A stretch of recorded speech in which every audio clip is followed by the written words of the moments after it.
খেলা এমন একটা জিনিস যা মানুষের শক্তি এবং মেধা বিকাশিত করে।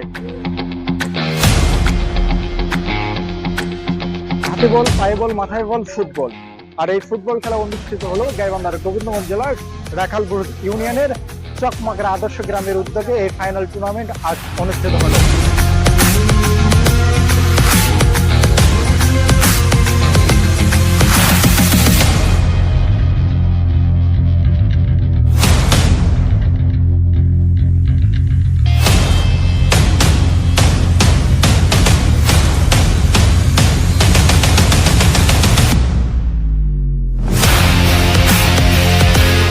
গত 15 বছর রাখালপুর ইউনিয়নের এই মাঠে তেমন কোনো খেলা হয় নাই, যা 15 বছর পর এই খেলাটি এক অত্যন্ত দারুণ উদাহরণ সৃষ্টি করেছে।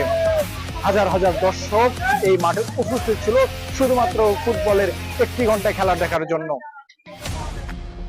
আজকে যে ক্লাব কিংবা সংঘের উদ্যোগে আজকের এই ফুটবল ম্যাচ অনুষ্ঠিত হলো, আমরা খুব সুন্দরভাবে ফাইনাল খেলা উপভোগ করলাম।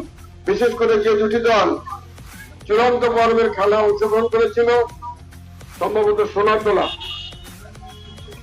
এবং গোবিন্দগঞ্জ পরিষদে কে জিতল, যাই হোক খেলায় আমরা হার জিত দেখেনি, শেষ পর্যন্ত দেখতে পারি নাই। আসলে ট্রাই ব্যাগারটা জনগণের স্তরে ঢাকা পড়েছিল, আমরা অতিথির সামনে থেকে কেউ দেখতে পারি নাই। আসলে সবচেয়ে বড় কথা সেটা না, কে বিজেতা কে জেতা সেটা বড় কথা না, সবচেয়ে বড় কথা দর্শক অনুভব করে একটি সুন্দর খেলা। আমরা সেটা 100% অনুভব করছি। ইনশাল্লাহ আমরা আগামীতে আশা করবো এই চকমাকড়া মাঠে পুনরায় এরকম একটি খেলা অনুষ্ঠিত হবে। আমরা পুনরায় এসে যাতে উপভোগ করে সবার সাথে নিজের ভাগাভাগি করে নিতে পারি।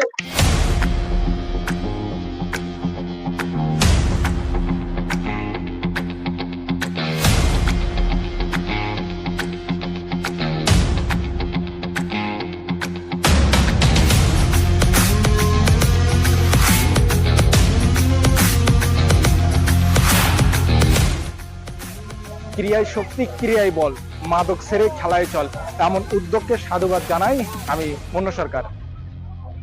ভালো থাকবেন, সুস্থ থাকবেন, আবারও দেখা হবে অন্য কোথাকারও এমন গুরুত্বপূর্ণ একটি ভিডিও নিয়ে।